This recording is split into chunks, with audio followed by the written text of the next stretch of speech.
Hello, shining stars, and welcome to the channel. My name is Trey, and today we're going to be doing some watercolor of the Moon Princess. Now, the concept for this piece is the Moon Princess sitting in front of a full moon with a dark, starry sky behind her. That is the concept of the piece. So, I always start with, once I have the final image that I like of the character or the situation, the illustration that I want, I then start transferring it down to watercolor paper.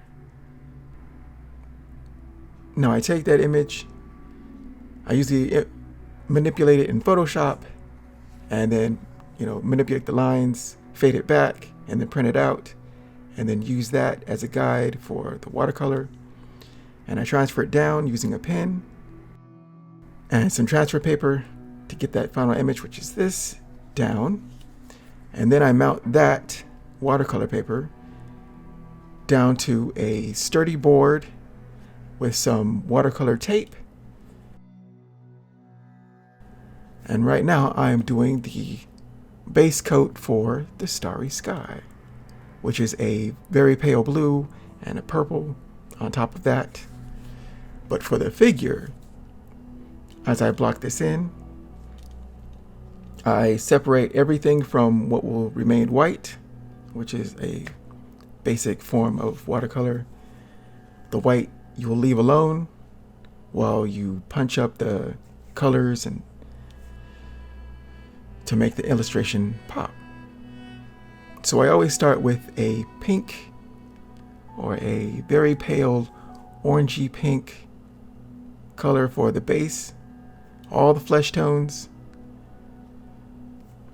need to get blocked in, and so that is what I'm doing here, just to separate everything.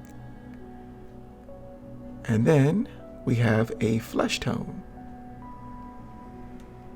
I always block in my flesh tones. Usually that's my second step after this warm pink color. So the skin tone will go on, and then I can go in with some shadows for some definition. But this is the very basics of my beginnings of watercolor. And I usually do it always the same, right? I have built up a system that works for me. And so in the time I've been doing watercolors, I usually started painting always the same way. And it's almost like a checklist. It gets more complicated as we go along, and depending on what the situation, what the illustration calls for. Sometimes there is a cornucopia of colors. I like saying that, a cornucopia of colors. But this one's going to be fairly basic on the figure, with the figure, dark hair, a pale moonlight dress, and some white feathers to accent the dress. And she has a silver crown of horns that I'm just going to leave pretty much white, but it will contrast nicely with the darkness of her hair. But yes, in the blocking phase, I have the ideas and the concepts of what everything will look like. And since I've done the Moon Princess before, I know pretty much how she looks. So I'm not making stuff up on the fly, which is always dangerous for me. Just in case I think, oh, I want to change something. And that's pretty hard to do. So I try to always have a pretty clear idea of where I'm going. So once everything's locked in, then I start the second layer, or the second phase, with adding the darks. You want to push whatever is the darkest thing in the image so that there is some strong contrast. Like the darkness of her hair will pop in front of the pale blue moon that is just behind her head. So now that I have pretty much the basics down, we go in with the detailing. Detailing is one of the most fun, and some of the longest process, because you're using a very tiny brush to get in there, and you're noodling in the small areas that most of the audience won't notice or see, but it always makes a difference. It always makes a difference.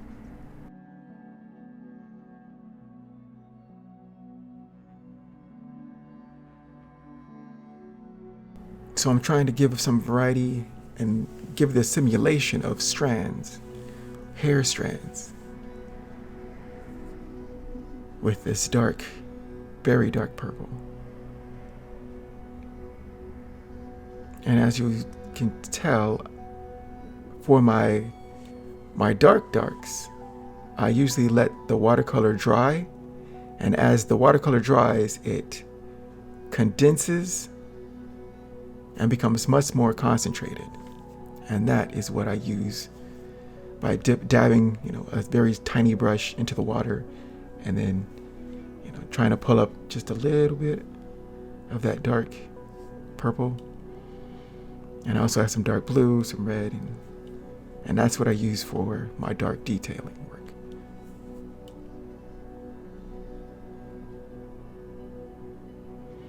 And now the eyes in any image is one of the most important aspects of a painting, because the audience will usually always look at the figure's face and the eyes.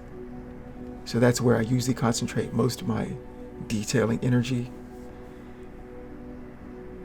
And it's also pretty much the most fun, because it's a human character. You want to make it look good, and the audience will always look and focus on that area.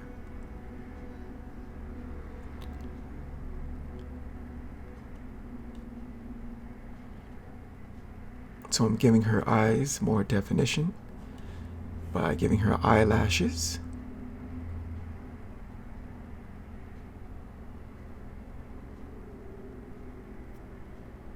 I guess I'd call this the beautification stage. Now, this is one of the final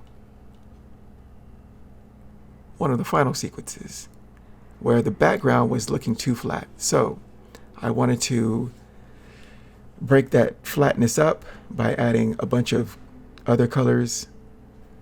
I knew it was going to be a starry sky, so I wasn't too worried about the colors, because I knew I was going to cover it up with this dark, very dark purple.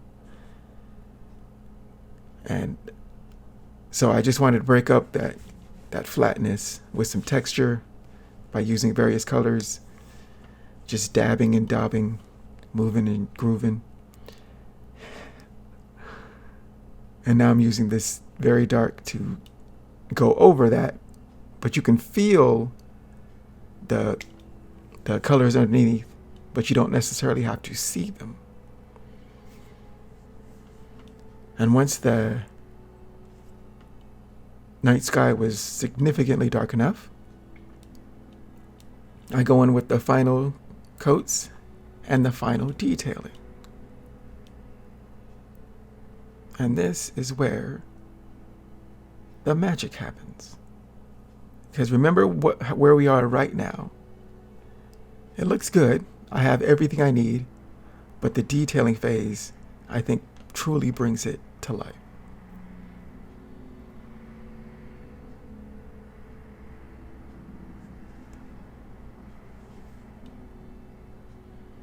So I'm using that very dark Van Dyke brown, which is a beautiful, nice chocolate color. Beautiful chocolate color. And I let that dry and concentrate, and I do the detailing to to make sure that it seems like her hand is in front of her face with some detailing.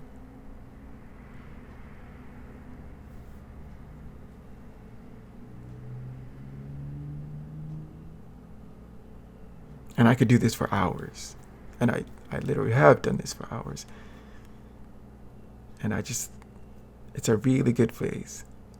Because you can see it. You know what the character is. You're just putting that extra oomph into it. It's always fun.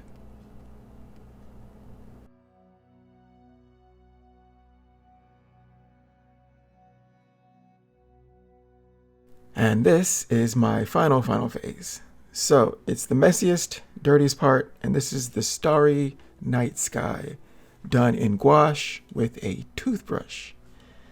So you get gouache, water it down, take a nice fresh toothbrush, dip that, and then you can flick it onto the painting.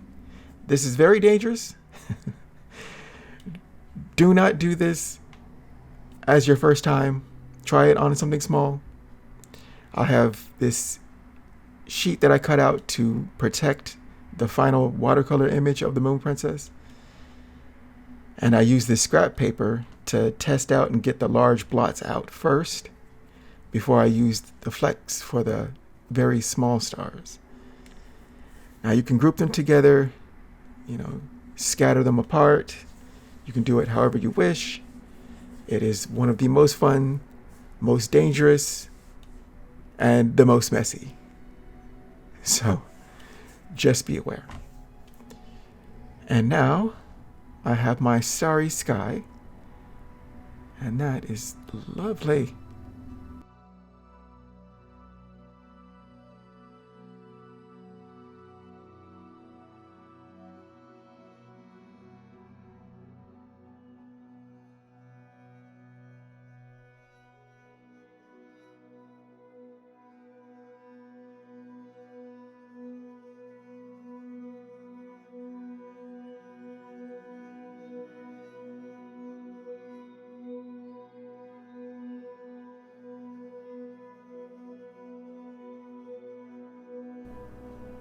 I like it. I like it. Some details. I did the same thing with the night sky as I did with her hair, where there's some red in it, some purple, some blues, and then I added dark layer on top of that so that there's, some patterning. I like it. So, that is the Moon Princess. I hope you have enjoyed this little demonstration, little demo of my watercolor process for this illustration. I'd like to thank you very much for watching. I want to ask you to keep shining, be positive, stay safe, and I will see you on the next video. Take care. Bye-bye.